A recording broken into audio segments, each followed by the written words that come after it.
Bonjour à toutes, bonjour à tous. Alors aujourd'hui, on va parler de recherche scientifique, d'innovation et en particulier du dispositif CIFRE. Alors la CIFRE, qu'est-ce que c'est? Eh bien, c'est une solution qui permet à un jeune doctorant ou une jeune doctorante de mener un projet de recherche directement dans une entreprise avec l'encadrement d'un laboratoire universitaire. Alors comment ça marche? Comment en bénéficier? Quels sont les avantages? Eh bien, c'est ce qu'on va voir aujourd'hui au fil de cette émission avec mes différents invités. Je vais recevoir des étudiants, des chercheurs, des entrepreneurs qui vont tous nous partager un petit peu leurs impressions sur ce dispositif. Et pour commencer, eh bien, j'ai le plaisir de recevoir Pascal Gia. Bonjour Pascal. Bonjour Mehdi. Vous êtes chef de service CIFRE à l'ANRT, donc l'Association nationale de la recherche et de la technologie. Donc je pense que vous êtes probablement une des personnes les mieux placées pour répondre à nos questions d'introduction. Pour commencer, j'aimerais vous demander globalement de quoi on parle. C'est quoi une CIFRE exactement? Alors déjà, en préambule, je vais peut-être parler de l'ANRT, présenter l'ANRT. Donc, comme vous l'avez dit, nous sommes l'Association nationale de la recherche et de la technologie. Nous sommes une association de droit privé et nous avons pour ADN de fédérer la recherche publique et la recherche privée. Donc on travaille avec quasiment 10 000 acteurs de la recherche en France, que ce soit dans le domaine privé ou dans le domaine public. Ça, c'est vraiment l'activité propre de l'ANRT. Et dans l'autre activité de l'ANRT, c'est la gestion du dispositif CIFRE. Donc ça veut dire Convention industrielle de formation par la recherche.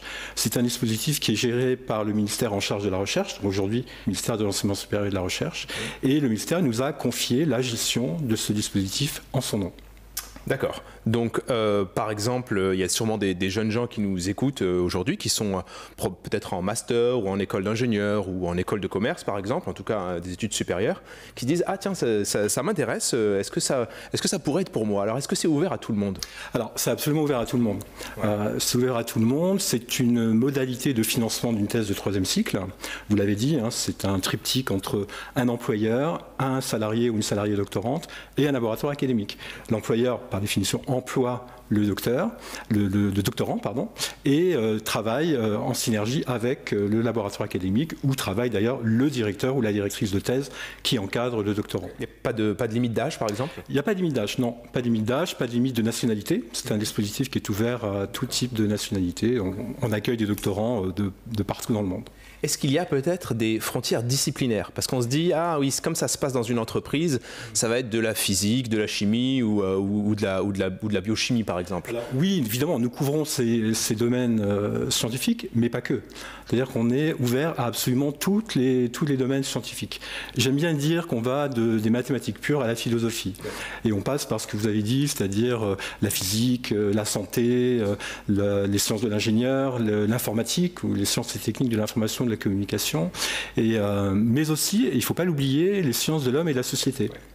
Ça peut surprendre, mais en CIFRE, d'ailleurs c'est la première discipline en termes de couverture chaque année, on travaille sur des thèses, enfin nos doctorants travaillent sur des thèses en psychologie, en sciences de gestion, en droit, en littérature, en sciences du langage. Vous voyez qu'il y a une pluridisciplinarité qui est extrêmement large. Extrêmement large, ouais. Donc c'est ça, si je suis étudiant en master de philo, de psycho ou d'économie, la CIFRE, ça peut être pour moi éventuellement. Exactement. Une fois qu'on a fait cette étape de la CIFRE, après, où est-ce que ça mène exactement? Est-ce que c'est vers une carrière de chercheur ou bien plus vers le privé?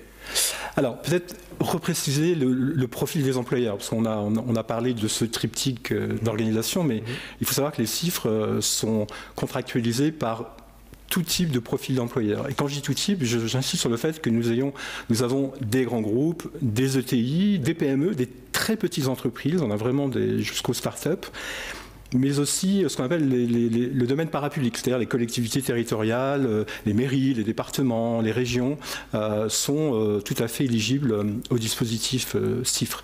Alors une fois que je dis tout ça, la question c'était que deviennent les doctorants? Alors les doctorants, il faut savoir qu'un tiers continue dans l'entreprise ou dans la structure qui l'ont embauché pendant les 3 ans de CIFRE. Donc il y a une forme de continuité de carrière au sein de l'entreprise qui a porté la CIFRE initialement.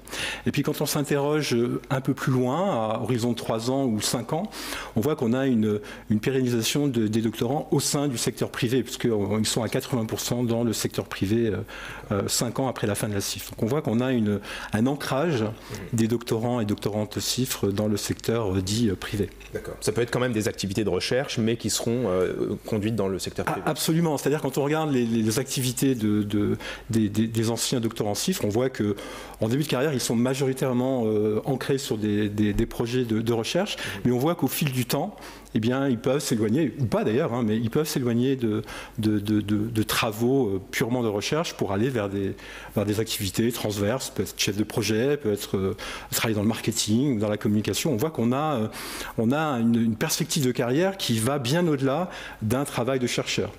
D'accord.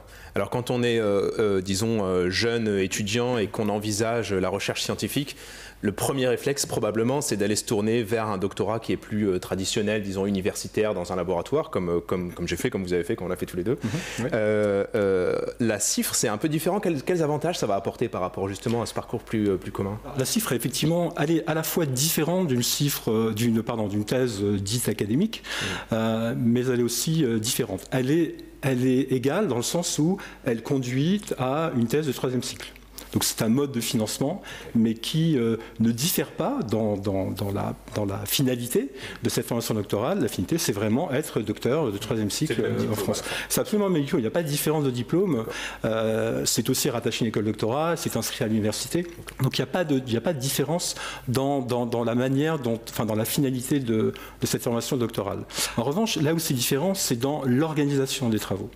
Pourquoi? Parce qu'on l'a dit, une CIFRE, c'est une entente entre évidemment le salarié ou la salariée doctorante, l'employeur, mais aussi un laboratoire académique. Donc le gros avantage, c'est que le doctorant ou la doctorante va bénéficier de 2 encadrements.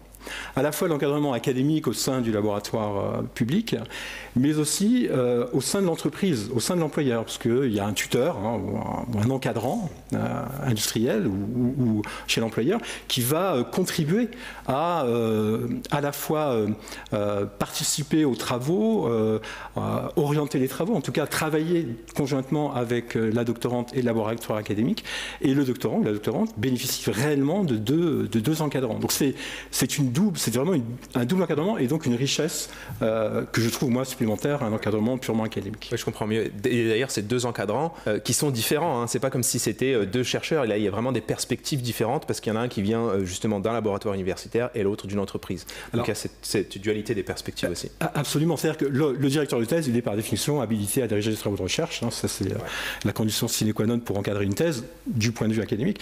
En revanche, le tuteur au sein de l'employeur, il peut avoir un profil très différent. Il peut être ingénieur, il peut être HDR, évidemment, il peut être également lui-même docteur, mais ce n'est pas obligatoire.